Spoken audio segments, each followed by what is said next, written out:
Hey YouTube, Moose Cow here. It's been a while since I posted anything public, but here we go. We got a big announcement for you guys. Madman and I have been extremely hard at work on Kings and Kaisers ever since BBR Chicago. Hosting that tournament made us pump the brakes on Kings and Kaisers because we wanted to do BBR justice, and it was a great success.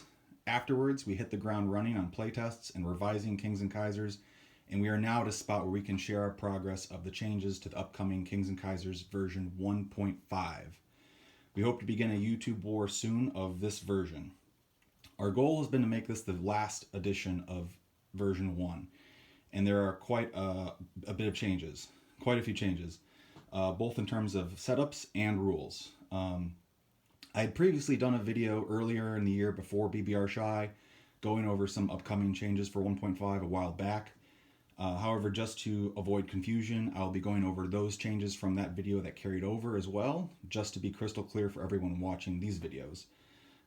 We hope to have the updated rulebook file available to everyone soon, and I will make another video once that's officially ready, and then we will move on to the card deck and make another video for that, and for when the physical manual and card deck are also available.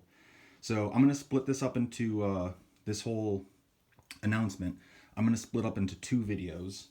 This first video will strictly be going over the changes in setup from version 1.4 to 1.5. The second video, which will be linked in this video's video description, will go over the changes and additions in rules.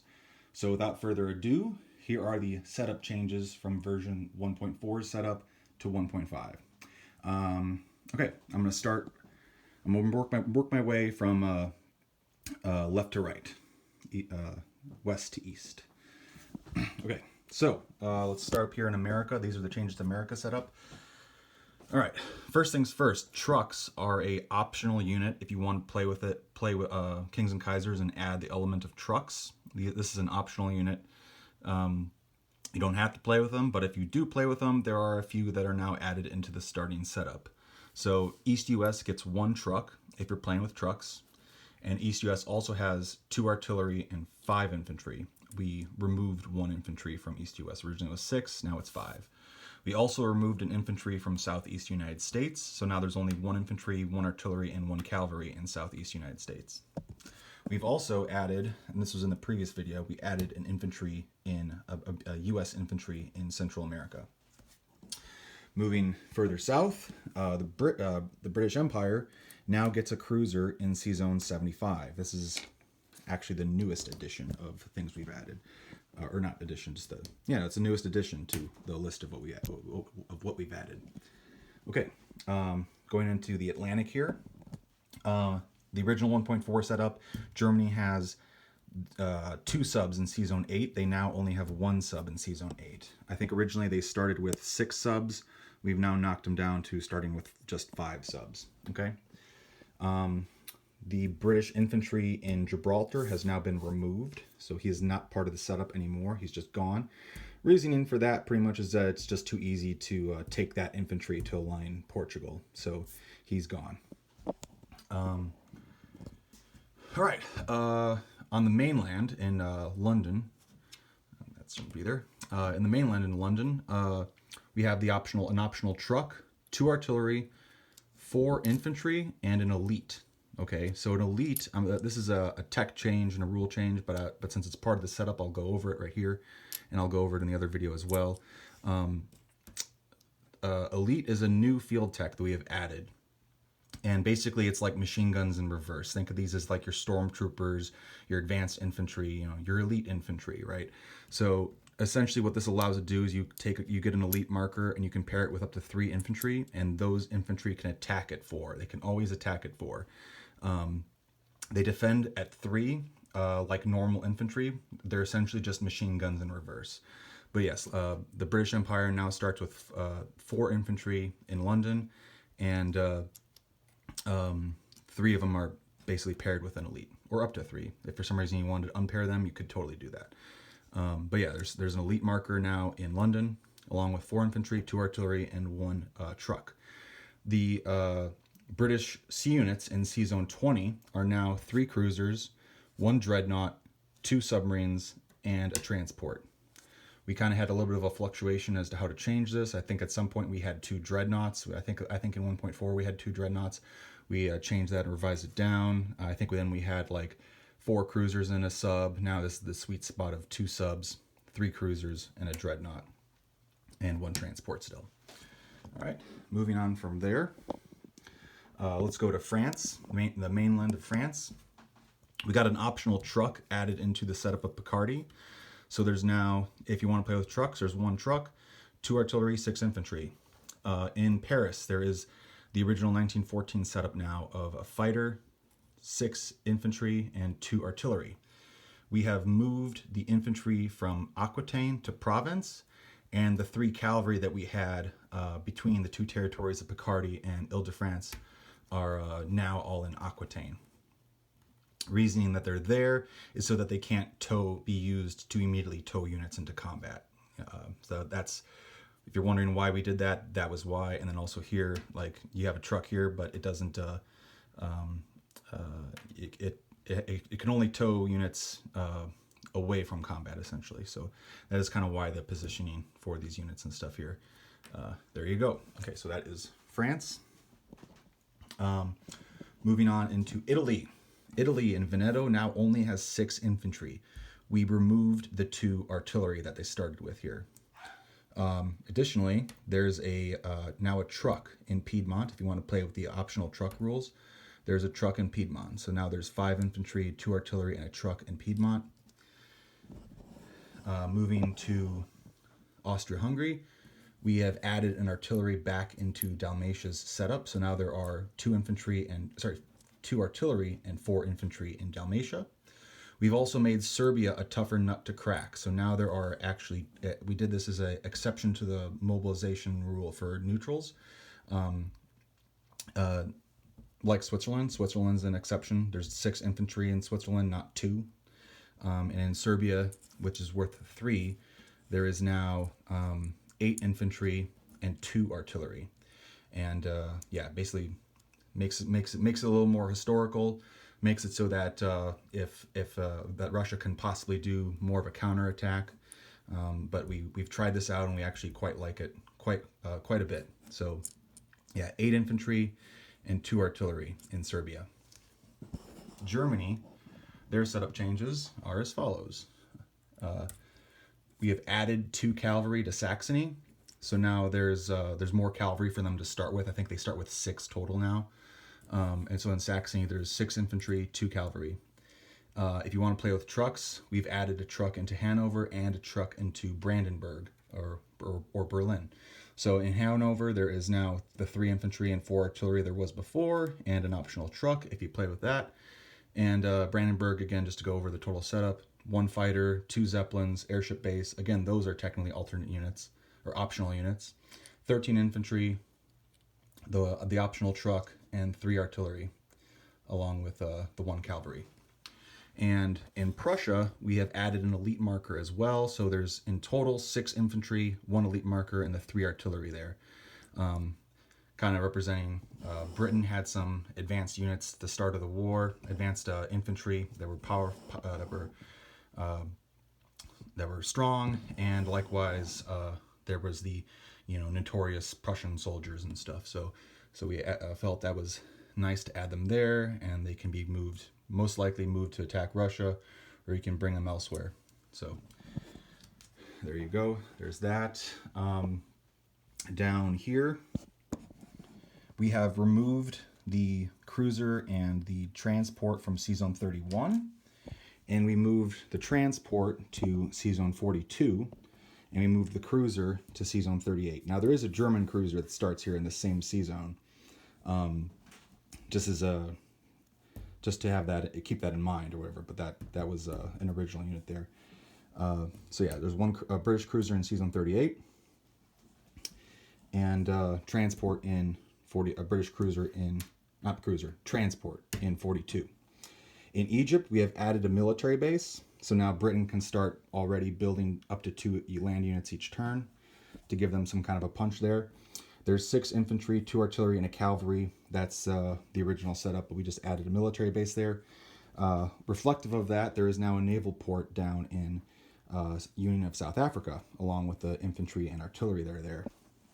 Again, with facilities, if you lose the territory, if it's contested, the facility becomes inoperable. If you take over the territory, a facility is destroyed. So you can knock those out. And likewise, to kind of also reflect that, and also reflect how difficult it was for the British to fight in German East Africa, which was the only German colony that did not fall in the war because of guerrilla warfare tactics. There is now a military base in German East Africa setup. And the kind of trifecta of these three things going on at once it's pretty cool. It gives the Central Powers even a small chance to get the Africa point, basically. So in addition, in German East Africa, there's 2 artillery, 3 infantry, and 3 infantry paired with a machine gun. Italy, we've given a cavalry in Somaliland, so now there's a cavalry, an Italian infantry and cavalry in Somaliland. Let's see. Let's go up to Russia. We have changed quite a bit of Russia's setup. These are only the territories that were changed.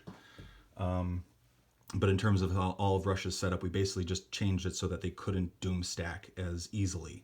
So now there's fighting forces in the north and the south, and it takes them a much longer while to converge if that's what you want to do. So assume everything else from the 1.4 setup is the same, but now in Belarus, there's 3 infantry. There's 1 infantry added to Archangel. There are now only 6 infantry in central Russia. We removed the cavalry from there.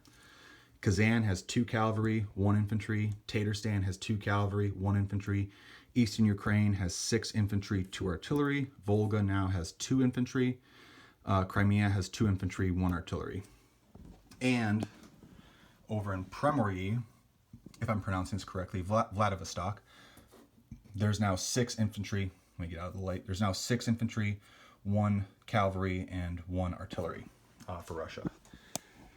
France, backing down here to Sea Zone 42, France now has a cruiser here because they got a French infantry here, so they have a port here. So we decided to add a French cruiser here, and part of that is because we added a Austro-Hungarian cruiser in Sea Zone 51. So having the kind of dynamic of having an Austrian cruiser and a French cruiser is pretty cool because it doesn't beef up Germany with more cruisers, and it doesn't beef up Britain with more cruisers, but it kind of adds a little bit of a bit of flavor and stuff like that, and you can do a couple different possibilities with it and things like that. So it's pretty cool, actually. Historically, there was one Austro-Hungarian cruiser over here when the war broke out, and after playtesting with its inclusion, we like it quite a bit. So it's in here. That's a new one. There's now 1 U.S. infantry in Guam, and then a few. I'm gonna get to China last. For Japan, and there's a few. We shuffled it up. We shuffled Japan's setup quite a bit. The Sea Zone 55 setup is now 1 dreadnought, 2 cruisers, 1 transport, and 1 submarine. We originally had, I think we originally added a 2nd transport. Then we traded that for a cruiser, basically. So that's kind of the change there. In Osaka, there's now 1 infantry. There's now 1 infantry in Darien, I think that's how you pronounce it. Darien? All right. Korea now has 3 infantry, 1 cavalry, 1 artillery. And part of this is because, originally in the original setup, there was only just 1 infantry there. And we changed a lot because of the pre-existing tensions between Russia and Japan from the Russo-Japanese war earlier in the 1904, 1905, 1906.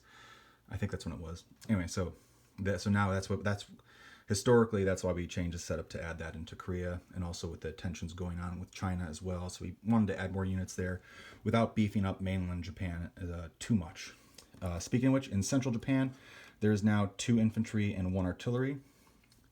So we moved a lot of those units over. They have more or less have the same starting number of units, but actually maybe a little less now that I think about it. I think we just wanted to make Japan weaker, because we had so many games where Japan just grew into a monster and became unstoppable. So we've changed that, and we've also changed their national objectives, which I'll go over in the other video as well.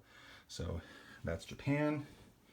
Just making sure I touched over everything else before going into China. Yes, I did. All right, so here's China. The National Protection War. First things first. If you haven't seen my other videos, we have changed the roundels. This is a roundel for the Empire of China. It wasn't available at the time when we made the rulebook originally. You can get these through Combat Miniatures. They're great. I love it. Really good inclusion, but this is the proper new roundel for Empire of China. And then for the Republic of China, we went with this one. I think it's at Historical Board Gaming. I think it's the Fengshen roundel, something like that. There's like two variations of this. It's the bigger star of the two roundels that they have that are like this. Anyway, so with the Empire, and I'll touch over this with the other setup, with the other video, but we changed the turn order for the Chinese War. So now the Empire of China goes first, and the Republic of China goes second, and that way they can more easily be part of other videos and YouTube wars and stuff, and it just flows better. So that's one thing we're both very happy about.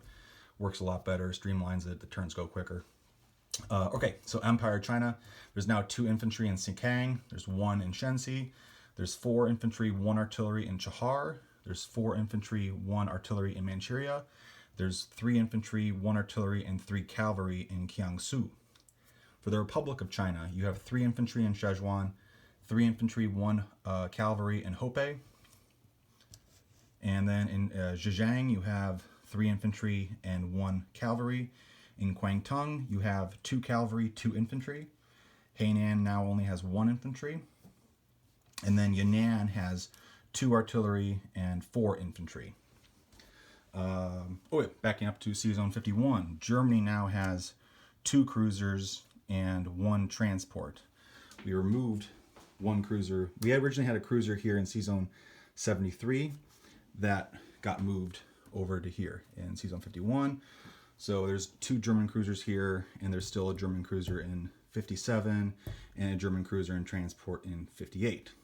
Now, if you're worried about Tokyo being attacked by Germany on the outside of the game, there's only 1 transport that can make it there, dropping off 2 units. There's 3 units there, one of which is an artillery that gets a preemptive shot. So it's something Germany could do, but very unlikely to do.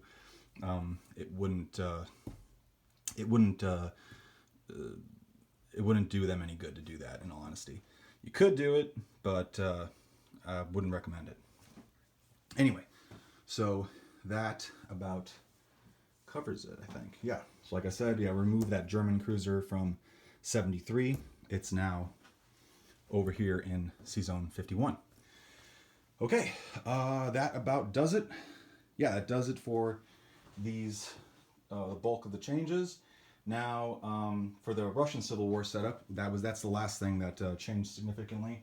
So I'm gonna cut and get that set up and show you all the Russian Civil War, the new Russian Civil War setup. All right, and I got the Russian Civil War setup applied, and I'm just gonna get right into it. So first things first, you notice there's a field technology token here. The Soviets now start with a field technology token. So that kind of gives them a little bit of an edge, a bit of the means of production, so to speak. And basically whichever Russian faction controls Moscow can invest in tech. That's basically how it's going to work now. So that kind of gives a little bit more significance to Moscow as it becomes the capital, if it hasn't been moved over there already from Petrograd. And then, let's see, from there, I'm just going to go into the rest of the Soviet setup. They still get their cruiser in C-Zone 25. They get 8 infantry now, 1 cavalry and 1 artillery in Ingria. They get 1 infantry in Karelia. They get 8 infantry, 2 cavalry, and 3 artillery in Central Russia. The Soviets get 3 infantry in Turkmenia, 1 infantry, 1 cavalry in Kazakhstan. And now they have 3 infantry in Siberia. And then over here, we changed this up. Previous setups had the Soviets controlling Amur and the Whites controlling Premyr. But I did some more research and I found this was more accurate. A few other people on their games had the reverse setup, but I found this was more accurate. This was very pro-Soviet, Vladivostok, the port of Vladivostok. So this is more accurate. This is the thing. This is what we're doing. So 2 artillery, 4 infantry, and 1 cavalry for the Soviets in Premyr. And that about does it for the Soviet setup. Onto the Whites, they get in Far East 2 cavalry, 4 infantry, 2 artillery. an Amur, they get 2 infantry, 1 artillery. They get 1 infantry in Vladivostok. They control Tuva, but there's no units there. They get 6 infantry and 2 artillery in Urals. There was originally cavalry in here, but we nixed those. Volga now has 2 infantry, 1 cavalry. Tatarstan has now 2 infantry, 2 cavalry. Kazan has 3 infantry, 1 artillery. Eastern Ukraine now has 2 infantry, 1 cavalry. And Archangel now has 5 infantry. In addition, if the Russian Empire has any sea units in play still when the armistice is agreed to, those remain in play, and those remain on the board and can still fight either the Soviet cruiser or Central Power sea units without breaking the rule restriction of going from inner Russia to outer Russia or outer Russia to inner Russia, etc., etc.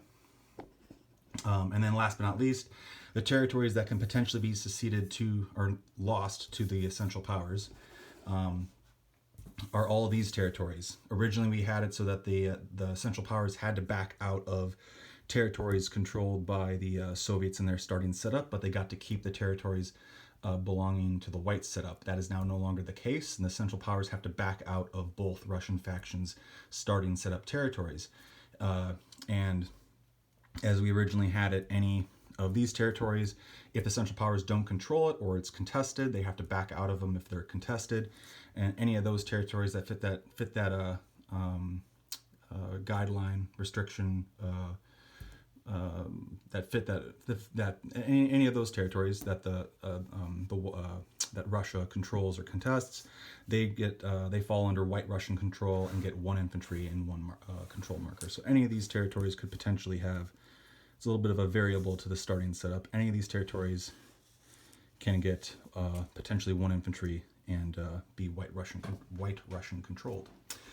Additionally, we still have Finland becoming its own minor neutral power if it's Russian controlled. If it is contested when the armistice occurs, then these 3 infantry and 1 artillery will become. Conflict would immediately start happening there, and they would become aligned to not the Russians, but they would become aligned to another allied power, and the Central Powers would have to keep most likely Germany would need to keep fighting up there to retain control of Finland. They wouldn't just get it, so to speak, if it is contested. So there you go, and there's that. So that is the Russian Civil War setup. What else? Oh, also one more thing. I will go over this in the other video as well, but the Trans-Siberian Railway, as you build it, as the Russian Empire, it can no longer be built in Tuva, and it can no longer be built in the Far East. You have to build it where the Trans-Siberian Railway was built. So there's that little tidbit right there.